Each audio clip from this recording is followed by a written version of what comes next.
Scotty Thompson crashes the boards. RJ Abarrientos escapes the trap. Justin Brownlee scores! Kapit lang mga kaastig. Last 20 seconds, Barangay with possession. This is winning time. Assist. Sama-sama ang buong arena. Scotty inbounds. Abarrientos sets up the play. Brownlee for 3. Pasok! Panalo! Arena Plus, the official partner of the PBA. Sama-sama manood, manalo, magsaya. Sama-sama sa arena.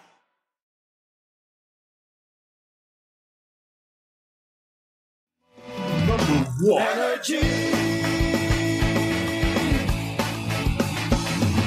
Pangga, energy kaibigan mo. Pangga, energy ang numero 1. Agad tumango na at isigaw mo. Same, pero iba. Pag sabihin radyo, sabihin mo energy! Brownlee for 3. Pasok! Panalo! Arena Plus, the official partner of the PBA. Sama-sama manood, manalo, magsaya. Sama-sama sa arena. Play now at arenaplus.ph. For more information, visit www.pagcor.ph/regulatory or email keepitfun@pagcor.ph. Gaming for 21 years old and above only. Game responsibly, keep it fun. Arena Plus. Sama-sama sa Arena. Download Arena Plus app now on App Store or visit arenaplus.ph. Chika sa Arena! Isang magandang umaga, Metro and Mega Manila. Kapiling nyo na po ang nag-iisang Kapitana Sisa. At ako naman po si Corazon, ang unang aswang. Wow! Grabe na ito. Kung anong kina-straight ng buhok mo kahapon. Siya namang ngayon naman ang pagkabuhag-haga. Kasi half day ang conditioner. O, diba? Ang aga-aga pa lang, nag-half day na kaagad. Oo nga. At ito na ang Chika sa Arena. Hatid yan sa atin ang Arena Plus, astig sa sports. Talaga nga naman, Mare, mamayang gabi na magaganap sa Smart Araneta Coliseum ang Game 2 sa final round ng PBA All-Filipino Cup sa pagitan ng dalawang koponan ng TNT at ng San Miguel Beermen. Matapos nga silang talunin kasi last Sunday ng TNT na kumare, diba? Yun ang nakakaloka doon. Matapos silang talunin, re-rest ba kaya ang San Miguel Beermen? Diba? Tingin ko naman oo. Diba? Yung mga ganyan. Alam mo naman ang mga bida, di ba, sa sa bugbog pelikula. Muna sa simula. Papabugbog muna sa umpisa. Diba? Tsaka Game 7 ito, matagal-tagal ba gusto mo yung binubugbog ka muna sa umpisa? Ayaw naman. Parang, hindi. Pagkatapos kang bugbugin, hindi, bing-bang ka sa ulit. Hindi kasi naman minsan nga sinampal ko din, nag-walk out ako. Ayoko na bugbugan. Pag-anuhan lang. Pleasure lang. Basketball ang usapan, basketballan lang. I-shoot mo yung dapat mong i-shoot. Mapa 3 points man yan, mapa 2 points, basta i-shoot mo ng maayos. Correct. Wag mo lang dak-dakin dahil masakit. Pero yun na nga talaga nga naman yan pinapakantabayanan mamaya. Dahil nga, di ba, matapos kasi Mare, di ba, sila sinasabing madaya last Sunday. Dahil nga, di ba, hindi kinount yung 2-point score. Grabe. Nitong si Tao Tua. Ugali ba talaga natin yan kapag nalolotlot and friends tayo ay maghahanap tayo ng dahilan? Nabutas, di ba, na nakakaloka. Pero yun na nga, tabayanan natin yan na for sure hindi papayag ang mga San Miguel Beermen Fanea, di ba, na ganun-ganun na lang natalo yung aming koponan. Well, mamaya sa Game 2 yan sa Smart Araneta Coliseum. Perfect! At sa iba pang balita na kumare, tuloy-tuloy pa rin ang out of town. Ang taray, gusto mo ba yun? Swimming sila. Tuloy-tuloy pa rin ang pag-out of town ng ilang mga koponan para sa ating PBL Liga. Dahil itong darating na July 19 and 20 nasa City of Pasig sila. O, alam mo kung saan yun? Saan? Sa Iloilo City. Ay, ang diba? gagwapo ng mga Ilonggo. Kung saan naging controversial etong si Yobab. Yobab. Kung saan sinabi niya na ang dami nyo dyan, all of you, yes, lahat sila tabang. Wag mo nang dugtungan. Maki-KVP tayo dyan. Pero yun na nga, matutunghayan natin itong darating na Sabado at Linggo. Ang mga kupunan ng Zeus Thunderbells, Creamline, ng Cherry Tigo at ng Signal HD dahil dyan po sila maglalaro. Correct. Sa darating na weekend. Actually, meron pa sila hanggang July 29 na lang, Mare, para sa elimination round ng PBL. Dahil nga, after July 29, Mare, malalaman na natin kung sino Sino ang mga kupunan na magpapahinga? Sino-sino nga ba ang papasok sa quarterfinals? Malalaman natin yan next week. Ay, next week na kagad yun pala, no? Mabilis ang araw, ano? Mabilis next week, katapusan na ng ano. Bayad ko lang ng kuryente, andyan na naman yung bill. Pero yun na muna mga kaganapan sa mundo ng PBL. Sa iba pang balita, Mare, meron ka bang share? Eto, Mare, matapos ang isang araw na pahinga. Muling sasabak sa hardcourt. Saan? Hindi, muling sasabak sa hardcourt, hindi hardcore. Ngayong hapon ang Gilas Pilipinas Women's para sa isang napakahalagang laban kontra Lebanon sa pagpapatuloy ng FIBA Women's Asian Cup sa China. Laking halaga, Mare, ng laban na ito dahil ang mananalo sa pagitan ng Pilipinas at Lebanon ay uusad sa Miss Universe Philippines. Ang totoo? Hindi. Lalaban sila kasama ni Atisa Manalo. Hindi. Uusad sa playoff kung saan haharapin nila. Hindi ang mga taga-PIDEA, kundi ang mga taga-second placer ng Group A para sa pagkakataong makapasok sa semifinals. Akala ko haharap din sila sa Senado. Hindi. Bakla ka. Ang kampiyon sa torneo, Mare, ay otomatikong makakakuha ng ticket papuntang World Cup. Ayun, Toro. At habang ang mga kupunan naman na magtatapos sa ikalawa hanggang ika-6 na pwesto ay may tsansang makasali sa qualifying tournament. Ang Toro. Saan ba yung laro niya? Sa West Philippine Sea? Hindi sa Lebanon. Hindi sa China nga. Paramihan ng kain ng dumplings. Abangan niyo yung black protocol dyan. Doon marami tayong kinain kagabi, di ba? Pero eto na, para mas maging kastig-kastig ang araw nyo. Nako, eto, Mare. Kung gusto nyo rin naman mabago ang paraan nyo sa pag-i-enjoy ninyo ng mga paborito nyong laro na inabangan at mga players na yung mga sinusuportahan. Hindi nilalaro nyo yung buntot ng pusa. Hindi mo papaikot-ikutin. Diba? Mag-download na ng Arena Plus app sa inyong mga cellphone dahil ito magpapabago ng paraan mo kung paano mo mai-enjoy ang mga paborito mong games na inaabangan mo, yung mga latest scores, yung mga happenings, kung saan na nga ba maglalaro yung mga paborito mong players sa mundo ng PBA, NBA, PBL, soccer, basketball, volleyball, boxing at marami pang iba. Nagigil ka na sa boxing. Paano boxing? Boxing. Ang mga bakla, magbaboxing. Uy, maraming gumagawa niyan, diba? Bakit hindi kayo mag-sponsor ng ganun Arena Plus? Yung bakla ang boxing. Diba? Mare, eto rin pwede mo rin masubaybayan ang mga live events at live games sa international sports properties sa kanilang web-based na page at sa kanilang mobile application. Ika nga ng Arena Plus, all-in-one na, anytime at anywhere pa. Ang Arena Plus ay licensed sa Philippine Amusement Gaming Corporation of PAGCOR para masiguro at masecure na ligtas ang gaming environment ng ating mga user. At dahil gusto nating astig ka, astig ka talaga, astig ka talaga, suntukin kita. Baklang astig. Astig rin ang official endorser ng Arena Plus dahil kaastig mo ang Pinoy basketball sensation sa mundo ng PBA na si Scottie Thompson. At ang Pinoy pride naman na umaariba sa mundo ng NBA ang phenomenal Phil ang basketball star na si Jordan Clarkson. That's my baby! That's my baby!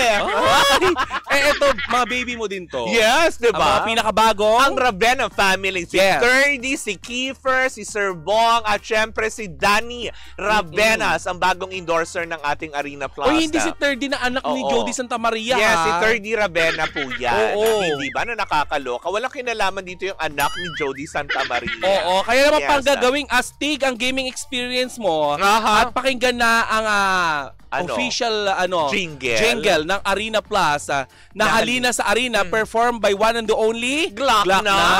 Ang Arena Plus ang official sponsors ng PBA, PBL at ng Gilas Pilipinas.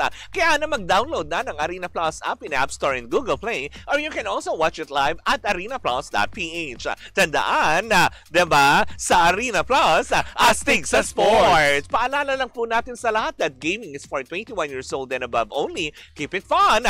Game responsibly. At dito na po natatapos ang ating Chika sa Arena. Hatid yan sa atin ang Arena Plus, astig sa sports. Brownlee for 3. Pasok! Panalo! Arena Plus, the official partner of the PBA. Sama-sama manood, manalo, magsaya, sama-sama sa Arena. Play now at arenaplus.ph. For more information, visit www.pagcor.ph/regulatory or email keepitfun@pagcor.ph. Gaming for 21 years old and above only. Game responsibly, keep it fun. Arena Plus. Sama-sama sa Arena. Download Arena Plus app now on App Store or visit arenaplus.ph. Cheers, miss! Gabaglita! With Tita Cora and Kapitana Sisa. Same, pero iba. We are number 106.7 Energy FM. Pag tawag mo sabihin radyo, sabihin mo. Yan! Sa magandang umaga, Metro and Mega Manila. Kapiling nyo pa rin, of course, ang nag-iisang Diyosa. ay, asawa ng Diyoso. na may tunog. Na si Kapitana Sisa. At ako naman po, si Tita Cora. At ito pa rin ang Baklita Asaw. Hello pa rin po sa inyong lahat dyan. Magandang umaga sa mga nanonood via our digital platforms on Facebook, TikTok, and of course sa ating confidential fans. Hello po sa inyong lahat dyan. Diba? Na nakakaloka ang YouTube channel. Naku. Diba? Ang tabayanan nyo dahil maya-maya lang po sa ating pagbabalik, meron tayong special guest na iwa one-on-one natin ng bonggang-bongga. Nandito na siya actually ang aga. Oo nga, diba? Ganon ang profesional. Ganon talaga. Hindi ka nagpapaantay, tas hindi ka nagsosolo ng mga kung anong actually, tensa. nakaka-guilty na din yung ganyan. No? Sa Ang aga ko magpa-call time. Ganyan. Why? Hindi ka na ay mali. Ichichika namin. Correct. Naku, nakakaloka. Ay, teka lang, Mare. Nabobore ka ba? Well, eto na, diba? Kung ikaw ba naman din ay nabobore, diba? At hilig mo lang din naman mag-tong-its, diba pa? Well, tara na sa Game Zone. Wow. Unbelievable sa Game Zone dahil you can play real tong-its with real people for free. Oh. At hindi lang din yan, Ano may pa? chance ka din pwedeng makisplit over 34 million pesos ng papremyo at pwede ka makakuha ng 14,640 pesos na daily cash prize. Wow, nakakatuwa naman, Mare. Ang makuhang cash credit, Mare, ay pwede mo rin gamitin na panlaro sa kahit anong game sa Game Zone. Pwede mo rin itong i-cash out. May dalawang event araw-araw, Mare. G ka na ba? G! Naka-visit gzone.ph sa kanilang social media account, sa kanilang Facebook, Instagram, TikTok na may username na @TaraGameZone. Ay, talagang nga naman. Kaya tandaan, dapat ang gaming fun lang. Yes. Visit pancor.ph/regulatory or you can email them at keepitfun@pancor.ph. Promo runs from January 1 to December 31, 2025. EGLD reference number MKTG 2024-2564. Tandaan na ang gaming is for 21 years old and above only. Keep it fun. Game responsibly. Ay, naku, nakakaloka. Ito na yung chichika ko for today's video. Hindi Chumika na tayo dahil gusto ko nang makausap yung bisita natin. Ito yung chichika ko na ng very, very live. Alin? Aba, akalain mo ba naman? Kasi una nagsimula ito sa blind item. Na meron daw isang aktor, 'di ba, na parang sinasabi nga daw na posible nga daw natanggalin na daw dito sa isang kilalang teleserye dahil nga sa pagkataklesa nito. Ano teleserye yan? Batang Quiapo, 'di ba? So ang mga chismosa nating kapitbahay nag-research.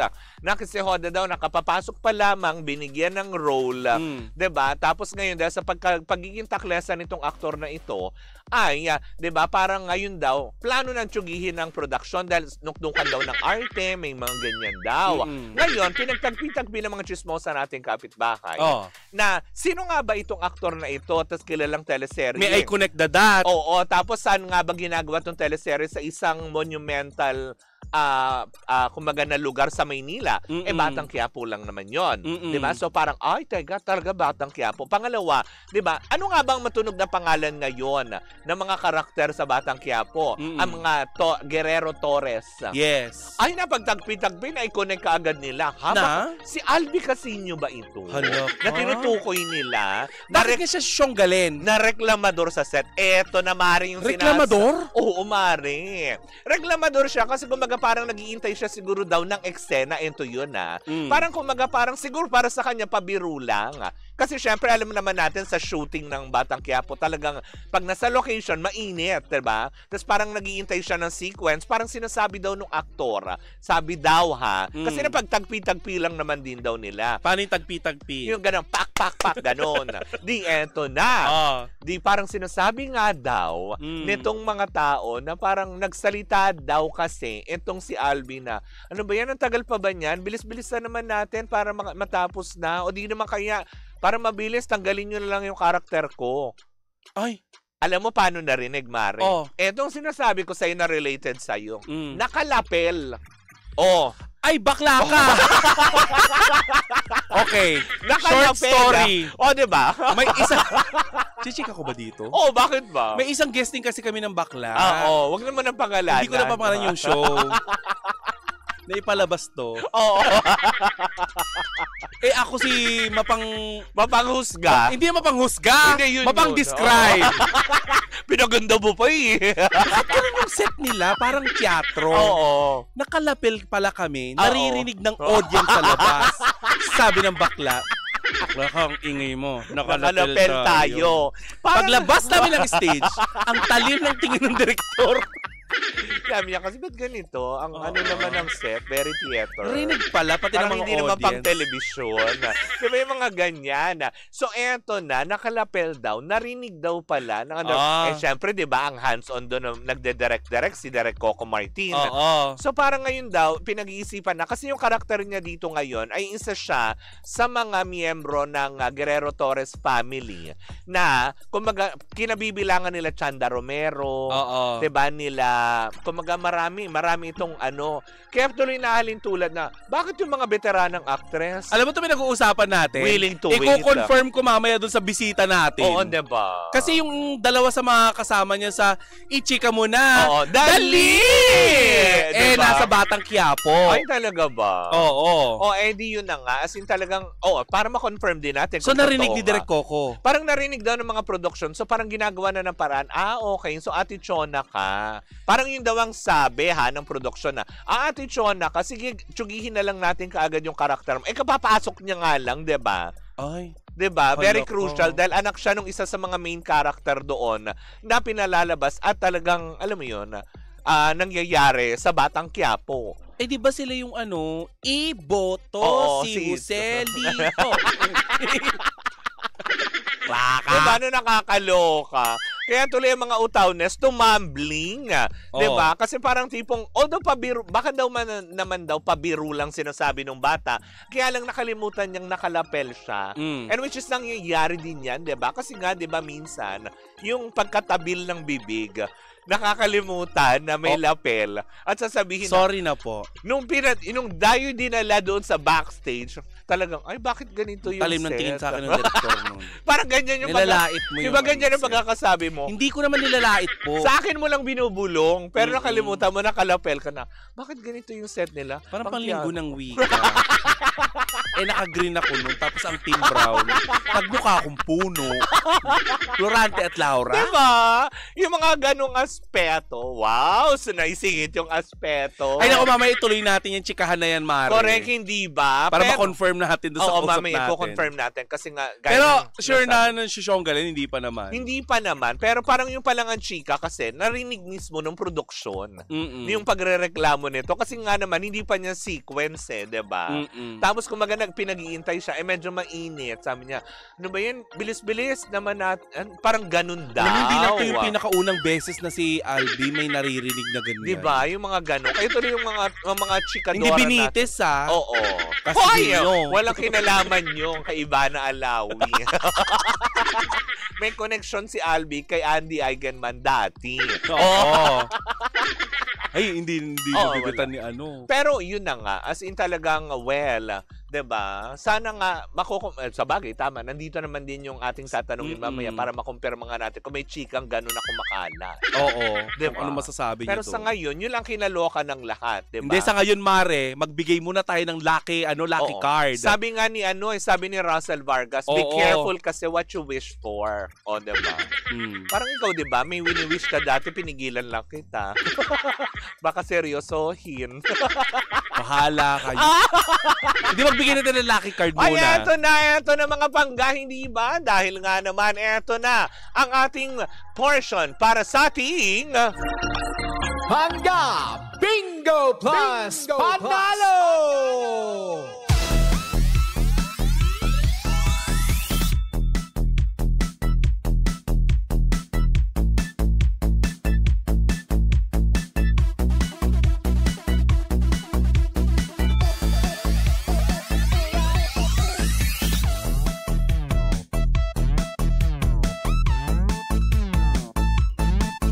O, eto na! Eto na mga pangga. Ayan na, para makakuha tayo ng lucky card for the day. Nako, eto na. Ang tabayanan nyo dahil magsushoot na tayo ng bola sa ating Pinoy drop ball. O, diba? Para naman magkaroon kayo ng chance mag-uwi ng 500 pesos ng premyo for today's video. O, diba? Eto na, o. Ayan. Sorry. Galing yung bakla. Gano'n naman talaga. Yun ang tinatawag na adrenaline rush. Yes! So, eto na ang lucky card. Tandaan nyo ito ha. Ang lucky card para sa programa Baklitas ay Queen of Spade. Queen of Spade. Diba? Tinampal? Queen. Tinampal. Hindi mo tatampalin yun. Tinakpan diba? kasi. Na nakakaloka. Queen of Spade. Queen of Spade. Nakakaloka. Wala kayong mapwedeng gawin kung itandaan lamang ang lucky card ng programa Baklitas dahil mamayang gabi, pag nagbigay na si Kuya Chico ng hudyat kung saan at kailan kayo pwedeng tumawag, ayan na. Kasi magpapaikot siya ng roleta na nandun yung ating mga programa. Kung sakali matapat sa programa Baklitas, kailangan yung masabi ang Queen of Spade para makuha nyo ang 500 pesos na premyo. At kung ikaw masaswerte ang mapili sa ating online, additional 500 pesos for a total of 1,000 pesos. Ganyang kagalante ang Energy FM at ang Bingo Plus para tandaan na ang gaming is for 21 years old and above only. Keep it fun, game responsibly. At dito na po natatapos ang ating Pangga Bingo Plus Panalo. At hindi yan sa atin ang Bingo Plus, Bingo sa saya, plus sa panalo. At tuloy-tuloy pa rin po ang ating tugtugan. Syempre, dito po lamang yan sa number 106.7 Energy FM. Ang tawag mo sabihing radyo. Sabihin mo!